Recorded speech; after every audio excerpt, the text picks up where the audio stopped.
নমস্কার, আমি শম্পা। আজকেও চলে এসেছি একটি গল্প নিয়ে। গল্পটির নাম ভূতের বাড়ি, তৈলক্যনাথ মুখোপাধ্যায়ের লেখা। গল্পটি কয়েকটি পরিচ্ছেদে বিভক্ত। প্রথম পরিচ্ছেদ, টম সাহেব। টম সাহেব বলিতেছেন, সম্প্রতি আমার একজন পুরাতন বন্ধুর সহিত সাক্ষাৎ হইয়াছিল। বন্ধুটি হাসিতে হাসিতে আমাকে বলিলেন, দেখ টম, এই লন্ডন নগরে একখানি ভুতুড়ে বাড়ি আছে।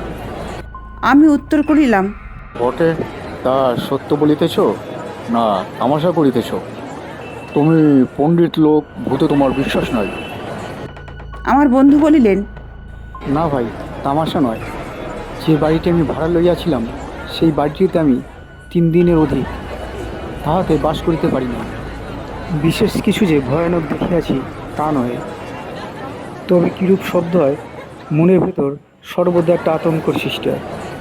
কিন্তু সেই বাড়িতে একটি বৃদ্ধা বাস করে, কি করে যে থাকে তা ঠিক জানি না।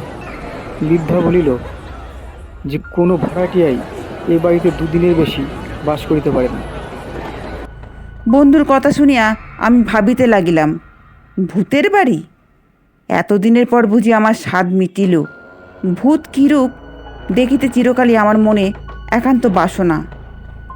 সেই স্বাদ মিটাইবার জন্য আমি শ্মশানে মশানে, বনে জঙ্গলে, ঘোর নিশীতে কত ঘুরিয়াছি, তাহা বলিতে পারিব না।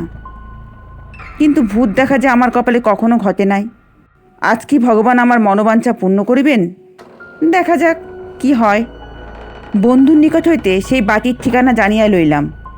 বাটির নিকট গিয়া দেখিলাম তালা বন্ধ। প্রতিবেশীগণের নিকট শুনিলাম যে সে বাটিতে যে বৃদ্ধা বাস করিত সম্প্রতি তাহার মৃত্যু হইয়াছে। রাত্রিকালে ভূতে ঘাড় ভাঙিয়া মারিয়া ফেলিয়াছে। সেই পর্যন্ত সে বাড়িতে মনুষ্য দূরে থাকুক, কাকপক্ষী কেউ প্রবেশ করে না। এই বাটিতে নেংটি ইঁদুর কি বড় ইঁদুর, কোনো ইঁদুরই বাস করে না। আমার আরও কৌতূহল জন্মিল। প্রতিবাসীদিগের নিকট হইতে গৃহস্বামীর ঠিকানা জানিয়া তাহার নিকট উপস্থিত হইলাম। তিনি ধনবান লোক।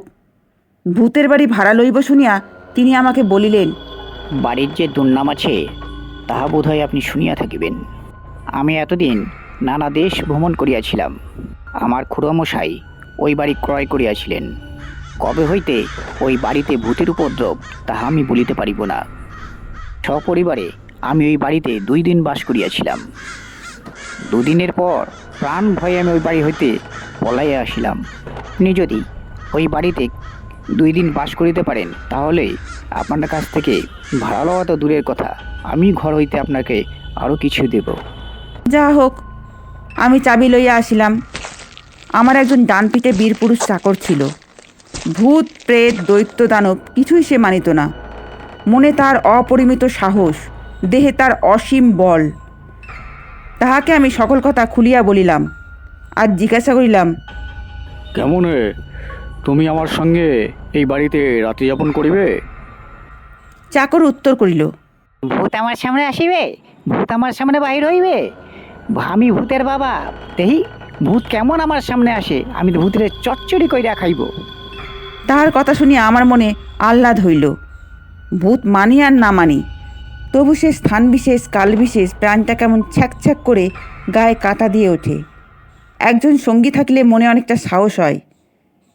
চাকরের হাতে চাবি দিয়ে আমি বলিলাম, তুমি তবে সে বাড়িতে যাও, ঘরদোর পরিষ্কার করিয়া রাখো, বিছানা করিয়া রাখো, আর আমার ছোড়া আর পিস্তল সঙ্গে লইয়া যাও। তুমি তোমার নিজেরও ছোড়া পিস্তল ছাড়িও না। আর সন্ধ্যাবেলায় আমি সেই স্থানে যাইব। সন্ধ্যার সময় আমি সেই বাড়িতে গিয়া উপস্থিত হইলাম। আমার চাকর দ্বার খুলিয়া দিল। চাকরের মুখে ঈষৎ হাসি দেখা দেখে আমি জিজ্ঞাসা করিলাম, কি সব ভালো তো? ভৃত্য বলিল, আগে হ্যাঁ, সব ভালো। এই কথা বলিয়া চাকর আর একটু ঈষৎ হাসিল। আমি জিজ্ঞাসা করিলাম, কিছু দেখিয়াছ নাকি? সে উত্তর করিল, আগে না, কিছু দেখি নাই, তবে আমার কানের পাশে কে যেন ফুসফুস করিয়া কথা বলিতেছিল। এইরূপ শব্দ আমি বারবার শুনিয়াছি। আমি বলিলাম, তোমার ভয় হইয়াছে নাকি? চাকর হাসিয়া কহিল, ভয় আমার শরীরে ভয় নাই, আমি ভূতের বিধাতা পুরুষ। যদি ভূত দেখিতে পাই আমি আনন্দিত হইব, ভয়ের লেশমাত্র মনে উদয় হইবে না। দ্বিতীয় পরিচ্ছেদ, ভূতের খেলা। চাকরের সহিত এইরূপ কথা কইতে কইতে আমি গৃহের ভেতর প্রবেশ করিলাম। সঙ্গে আমার একটি কুকুর ছিল। কুকুরটি অতি বিক্রমশীল। ভীরুতা কাহাকে বলে তাহা সে জানিত না। আপনা অপেক্ষা দ্বিগুণ দেহবিশিষ্ট বড় বড় ডালকুত্তাকেও তাড়া করিয়া তাহার ঘাত ধরিত। কোনো একটি নতুন বাড়িতে যাইতেই প্রথমে সে কোথায় ইঁদুর আছে, কোথায় আরশোলা আছে, তাহার জন্য গলি খুঁজি একন ওকন শুকিয়া শুকিয়া ফোঁস করিয়া বেড়াইত। কিন্তু আজ সেই কুকুরের ব্যবহার দেখিয়া আমি বড়ই আশ্চর্য হইলাম। প্রথমত সে সেই বাড়ির ভেতরে কিছুতেই প্রবেশ করিবে না। অনেক আদর করিয়া ভুলাইয়া যদিও প্রবেশ করাইলাম, কিন্তু ভয় একেবারে জড়সড় হইয়া গেল। পদদয়ের ভিতর আঙ্গুল রাখিয়া কুণ্ডলী হইয়া সে কাঁপিতে কাঁপিতে আমার পায়ে পায়ে জড়াইতে লাগিল। লম্পঝম্প নাই, শব্দ নাই, ইঁদুরের অনুসন্ধানও নাই। আজ সে নীরব, আজ তার কিছুই নাই। গৃহ মধ্যে প্রবেশ করিয়া আমরা এ ঘর সে ঘর ঘুরে ঘুরে বেরিয়ে দেখিতে লাগিলাম। প্রকাণ্ড অট্টালিকা, একতলা, দোতলা, তেতলায় কত যে কামরা তাহা বলিতে পারিব না। দেখিতে দেখিতে আমরা বৃহৎ একখানি ঘরে গিয়া উপস্থিত হইলাম। এই ঘরের ভিতর ভূতের দৌরাত্ম্য যাহাকে বলে তাহার প্রথম সূচনা হইল। ঘরটি আমার চাকর পরিষ্কার করে নাই। মেঝেতে নিবিড় ধুলা পড়িয়াছিল, কোথাও কিচ্ছু নেই। হঠাৎ দেখিলাম আমার ঠিক সম্মুখে একটি পায়ের দাগ পড়িল, শিশুর পদচিহ্ন। তাহার আগে কি আশেপাশে তার দাগ নেই? কেবল সেই একটি মাত্র দাগ। অগ্রসর হইয়া সেই পদচিহ্নের ওপর আমার নিজের পা রাখিলাম। এমনি ঠিক সেই সময়ে আমার সম্মুখে আর একটি পায়ের দাগ পড়িল। আমি চাকরের গা টিপিলাম, চাকরও আমার গা টিপিল। এইরূপ যতই যাই আগে আগে ধুলোর ওপর ততই একটি শিশুর পদচিহ্ন অঙ্কিত হইতে থাকে। কিন্তু কেবল এক পায়ের চিহ্ন, দু পায়ের দাগ পড়ে না। যখনই ঘরের অপর প্রান্তে প্রাচীরের নিকট গিয়া উপস্থিত হইলাম, তখন আর দাগ পড়িল না। সেই ঘর হইতে বাহির হইয়া আমরা অন্যান্য ঘর পরিদর্শন করিতে লাগিলাম। ক্রমে একখানি বড় ঘরে গিয়া বসিলাম। তখন রাত্রি হইয়াছিল। সহসা ঘরের অন্য দিক হইতে একখানি চৌকি আকাশপথে উড়িয়া ঠিক আমার সম্মুখে পড়িল। আমি বলিলাম, বাহ, মন্দ কথা নয়। ক্রমে দেখিলাম সেই চৌকির ওপর যেন কি বসিয়া রইয়াছে। মানবের আকৃতি বটে, কিন্তু তাহার দেহ যেন অতি তরল ধূম দ্বারা গঠিত। কুকুরটি ভয়বিল্লভ হইয়া ঘোরতর আর্তনাদ করিতে লাগিল। চাকর তাহাকে সান্ত্বনা করিতে গেল। ঘাড় হেট করিয়া কুকুরকে সান্ত্বনা করিতেছে, এমন সময় হঠাৎ আমার দিকে ফিরিয়া সে জিজ্ঞাসা করিল, মহাশয়, আপনি কি আমার পিঠে কিল মারিলেন? আমি উত্তর করিলাম, না, কি হইয়াছে? চাকর বলিল, আমার পিঠে কে ভয়ানক একটা কিল মারিল। আমি বলিলাম, এসব কাণ্ড কারখানা বোধ হয় ওই বদমাইশ লোকের। কি করিয়া করিতেছে ঠিক ধরিতে পারিতেছি না। যা হোক, এই নিগূঢ় তত্ত্ব বাহির না করিয়া ক্ষান্ত হইব না। এক্ষণে এ ঘর পরিত্যাগ করিয়া আমরা দ্বিতলে গিয়া উঠিলাম। আমার শয়নঘর এই তলায় নির্দিষ্ট হইয়াছিল, কিন্তু এখনও নিদ্রা যাইবার সময় হয় নাই। সুতরাং এই তলায় অন্যান্য ঘর পরিদর্শন করিতে লাগিলাম। একটি ক্ষুদ্র কামরার নিকট উপস্থিত হইয়া চাকর বলিল, এ কি হইল? এই ঘরের দরজা বন্ধ কেন? আমি তো এইমাত্র ঘরের দরজা তালা খুলিয়া উন্মুক্ত করিয়া দিয়াছিলাম। আমি দ্বার টানিয়া দেখিলাম ভেতর হইতে কে যেন খিল বন্ধ করিয়া দিয়াছে।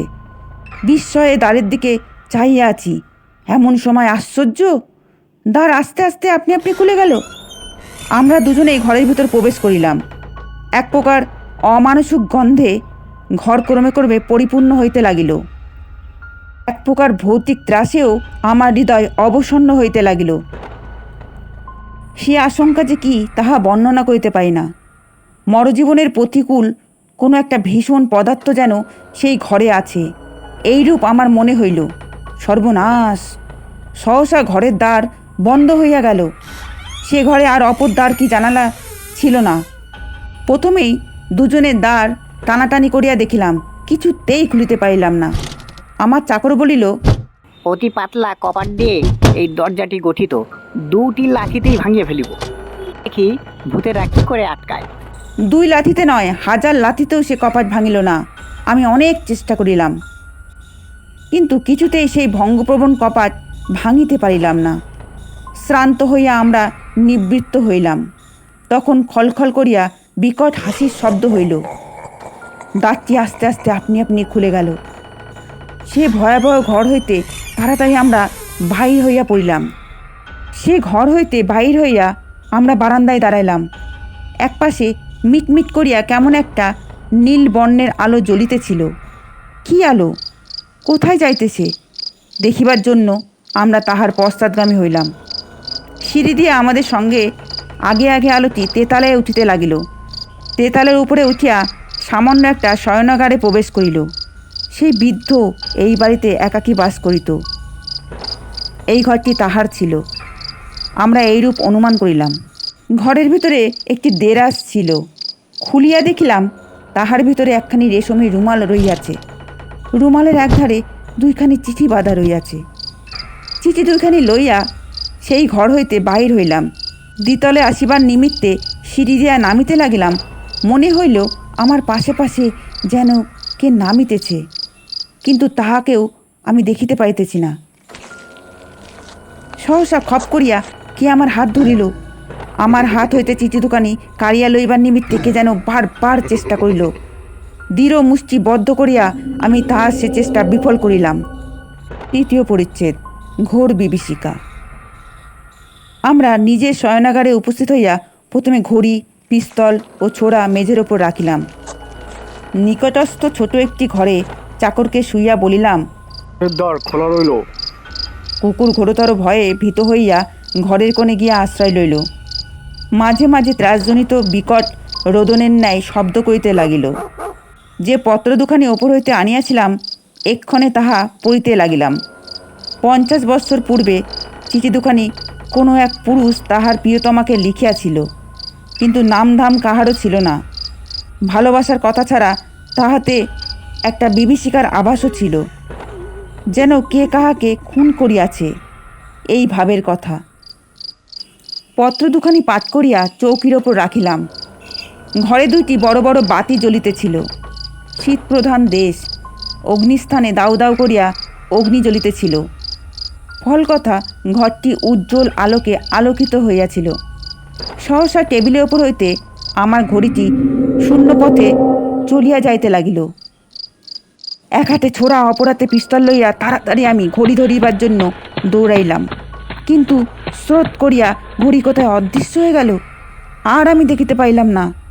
পুনরায় আমি চৌকিতে বসিয়া একখানি পুস্তক খুলিয়া পড়িতে লাগিলাম। ঘরের ভিতরে এতক্ষণে বিকট শব্দ হইতে লাগিল। কুকুরটি ভয়ানক কাতর রবে ঘর পরিপূর্ণ করিল। আমি তাহাকে থামাইতে যাইলাম। যে কুকুর আমাকে প্রাণাপেক্ষা ভালোবাসিত, আজ সেই কুকুর আমাকে কামড়াইতে আসিল। দংশনের ভয়ে আমি তাহার গায়ে হাত দিতে সাহস করিলাম না। চাকর এমন সময় সহসা তাহার ঘর হইতে দৌড়িয়া আসিল। চক্ষু রক্তবর্ণ, যেন কোটর হইতে বাহির হইয়া পড়িতেছে। তাহার সর্বশরীর রোমাঞ্চ হইয়াছে, মাথার চুলগুলি সব খাড়া হইয়া উঠিয়াছে, মুখে খিল মারিয়া দিয়াছে। মহাশয়, পলায়ন করুন, পলায়ন করুন। এই স্থানে আর টিলার্দ থাকিলে মারা পড়িবেন। বাপরে, ধরিল রে, ও মারে, মারল রে। এইরূপ চিৎকার করিতে করিতে সে আমার ঘর হইতে বাহির হইয়া তরতর করিয়া লাফিয়ে লাফিয়ে সিঁড়ি দিয়া নামিতে লাগিল। তাহাকে ফিরাইবার নিমিত্তে আমি তাহার পশ্চাৎ পশ্চাৎ দৌড়াইলাম, কিন্তু ধরিতে না ধরিতেই সে সদর দরজা খুলিয়া ঊর্ধ্বশ্বাসে পলায়ন করিল। সেই ভয়ঙ্কর শ্মশান সদৃশ্য অট্টালিকার ভিতরে আমি এখন একা পড়িলাম। এখন প্রাণে আমার অতিশয় ত্রাস হইল।